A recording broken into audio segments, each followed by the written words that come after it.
सोनम वांगचुक के 23 दिनों के आमरण अनशन और जेनजी के सीजेपी के साथ मिलकर देश भर में किए गए प्रोटेस्ट के बाद केंद्रीय शिक्षा मंत्री धर्मेंद्र प्रधान ने इस्तीफा दे दिया। इस्तीफे के बाद देश को लगा कि अब शांति व्यवस्था देश में कायम रहेगी, लेकिन इसी बीच देश के सवर समाज ने एक नए आंदोलन की आगाज कर दी है और उस आंदोलन को नाम दिया जा रहा है आरक्षण हटाओ आंदोलन। तो क्या आंदोलन के माध्यम से आरक्षण को समाप्त कराया जा सकता है? और आखिर क्या है देश में आरक्षण का इतिहास? हम इन सारे पहलुओं पे चर्चा करेंगे। नमस्कार, मेरा नाम डीसी यादव है और आप देख रहे हैं डीआरडीसी ग्लोबल। सबसे पहले बात करते हैं आरक्षण का क्या इतिहास है। समय था 1882 और एक कमेटी बनाई जा रही थी देश में शिक्षा व्यवस्था के लिए, जिसका नाम था हंटर कमीशन। 1882 में हंटर कमीशन की जब व्यवस्था की जा रही थी, तब देश के महान समाज सुधारक ज्योतिबा राव फूले ने समाज के सभी लोगों का प्रतिनिधित्व करने के लिए आरक्षण की मांग की। यह पहला मौका था 1882 में, जब ज्योतिबा राव फूले द्वारा सबके बराबर प्रतिनिधित्व के लिए आरक्षण की बात की गई। हालांकि यह आरक्षण एक शैक्षणिक आरक्षण की बात की जा रही थी। बाद में छत्रपति साहू जी महाराज ने अपने यहां आरक्षण का कोटा दिया ताकि सबको समान प्रतिनिधित्व शामिल हो सके। और 1932 में मैकडॉनल्ड का एक कम्युनल आदेश आता है, एक सांप्रदायिक आदेश आता है, जहां उन्होंने दलितों के लिए एक अलग निर्वाचक मंडल बनाने की घोषणा करती थी। हालांकि महात्मा गांधी इस बात से बहुत आहत हुए थे और उन्होंने आमरण अनशन की धमकी दी कि देश को जाति के नाम पर तोड़ने का प्रयास किया जा रहा है, और वो पूना के जेल में आमरण अनशन पर बैठ गए। बाद में डॉक्टर बी.आर. अम्बेडकर और महात्मा गांधी के मध्य समझौता हुआ, जिसे पूना समझौता या पूना पैक्ट के नाम से जाना जाता है। महात्मा गांधी जी ने इसके बाद हरिजनों के लिए उत्थान के लिए बहुत सारे काम किए। उन्होंने हरिजन पत्रिका निकाली,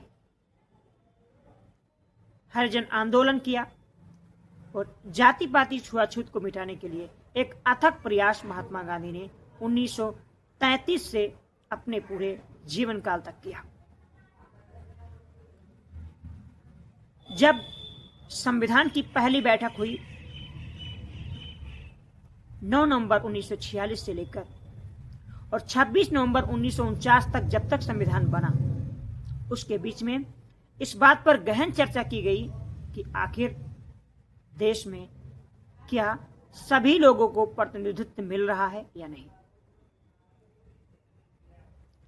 डॉक्टर अंबेडकर जी का मानना था कि देश में जाति और छुआछूत की जड़ें इतनी गहरी है कि लोगों को समान प्रतिनिधित्व नहीं मिल पाएगा। इसलिए देश के संविधान में ही पिछड़े वर्गों के लिए आरक्षण की व्यवस्था की गई। सबसे पहले हम 4 प्रमुख आर्टिकल्स की बात करेंगे, यानी अनुच्छेद की बात करेंगे। आर्टिकल 16। आर्टिकल 16 में 4 प्रमुख मूल क्लॉज थे। Article 16 clause 1, 16 clause 2, 3 and 4। जहां आर्टिकल 16 कहता था कि सरकारी नौकरियों में किसी के साथ कोई भेदभाव नहीं होगा, वहीं आर्टिकल 2, 3 कहता है कि निवास के स्थान पर और धर्म के स्थान पर आधार पर हम इनके लिए विशेष प्रावधान कर सकते हैं। एक मामला है चंपकम दोराईराजन वर्सेस मद्रास। मामला 1949 और 48 के आसपास का है। होता यूं है कि 1927 में मद्रास के अंदर एक नया नियम बनाया जाता है। नियम बनाया जाता है कि जो दलित और जो पिछड़े वर्ग हैं उनको समान प्रतिनिधित्व मिले। इसके लिए एक पैमाना तय किया जाता है कि इस पैमाने तक या इस एरिया में इनका ही संरक्षण होगा। बात मेडिकल की थी, मेडिकल सीट की थी, और चंपकम दोराईराजन उस पद के लिए एलिजिबल नहीं थी क्योंकि वो जर्नल कास्ट से बिलोंग करती थी। हालांकि संविधान का भाग 16 सब क्लॉज 1 कहता है कि सरकारी नौकरियों में किसी के साथ कोई भेदभाव नहीं किया जाएगा। इसको लेकर चंपकम दोराईराजन जो महिला थी, ब्राह्मण महिला थी, वो मद्रास हाईकोर्ट में पहुंच जाती है।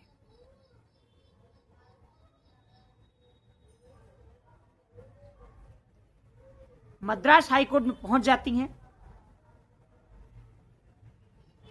जहां वो कहती हैं कि जब भारत के संविधान के आर्टिकल 16 में सभी के लिए बराबर और समान अवसर का प्रावधान है तो आखिर हमें किस आधार पर रोका जा रहा है। वहां पर दक्षिण भारत की बात कर रहे हैं। जब इस कानून को बनाया गया था तब जस्टिस सरकार थी और लेफ्ट और वामपंथियों का पहले से दबदबा हुआ करता था साउथ में। पंडित नेहरू की सरकार थी उस समय। पंडित नेहरू मजबूर होकर क्या करते हैं, देश में पहला संविधान संशोधन करते हैं 1951 में। यह संविधान संशोधन कई मामलों में बहुत ज्यादा महत्वपूर्ण था क्योंकि ये एक साथ कई बिंदुओं से जुड़ा हुआ था। ये आरक्षण से जुड़ा था, ये भूमि सुधार से जुड़ा हुआ था, और एक नया आर्टिकल जोड़ा जाता है 16 में, आर्टिकल सब क्लॉज 4A। इसमें प्रावधान किया जाता है कि देश में पिछड़े वर्गों के लिए शिक्षण संस्थानों में आरक्षण की व्यवस्था की जा सकती है, और यहीं से शुरुआत होता है शिक्षा व्यवस्था में आरक्षण की। अब बात करते हैं, जिस आरक्षण की बात होती है कि पिछले केवल शुरुआती 10 सालों के लिए दिया गया था, तो हर साल क्यों बढ़ाया जाता है।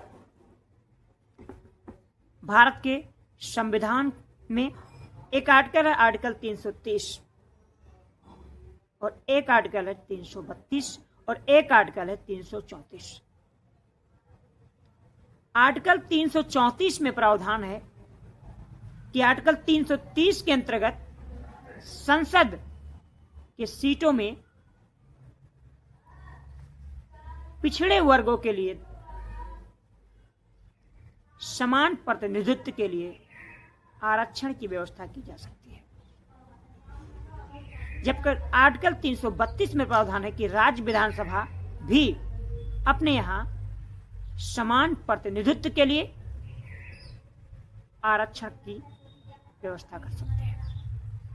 और आर्टिकल 330 जहां संसद को आदेश देता है, आर्टिकल 332 जहां राज्य विधानसभाओं को आदेश देता है, और इन दोनों का उल्लेख आर्टिकल 334 में है। तो शुरुआत के 10 वर्षों के लिए आरक्षण की व्यवस्था की गई थी, लेकिन उसके बाद हर 10 वर्ष के बाद इस आरक्षण व्यवस्था को बढ़ा दिया जाता है। नवीनतम आरक्षण की बात करें तो 104वें संविधान संशोधन के तहत 10 सालों के लिए लोकसभा तथा राज्य विधानसभाओं में ST SC OBC के लिए आरक्षण का व्यवस्था कर दिया गया है। अब देश के लोग जिस आरक्षण को हटाने की बात कर रहे हैं वो ये आरक्षण नहीं है कि लोकसभा में इनको जो प्रतिनिधित्व मिलता है उसकी बात नहीं करते, विधानसभाओं में जो इनको प्रतिनिधित्व मिलता है उसकी बात नहीं करते, ये बात करते हैं आर्टिकल 16 सब क्लॉज 4A की कि आखिर शिक्षण संस्थानों में किसी को आरक्षण क्यों, जब हर व्यक्ति को ईश्वर ने बराबर का दिमाग दिया है तो अपनी योग्यता के आधार पर क्यों ना अपने पद को हासिल करें। क्यों आर्टिकल 16 में इस तरह का प्रावधान किया गया कि आप मेरिट में कम नंबर लाकर भी सफल हो सकते हैं और एक जनरल कैटेगरी वाला अधिक नंबर लाकर भी असफल हो जाता है। इस मुद्दे को आधार बनाकर देश का श्रवण समाज एक नए आंदोलन की तैयारी में जा रहा है जिसे दे रहा है आरक्षण हटाओ आंदोलन, देश बचाओ आंदोलन। क्योंकि श्रवण समाज के लोगों का मानना है कि योग्यता के आधार पर पद मिलना चाहिए।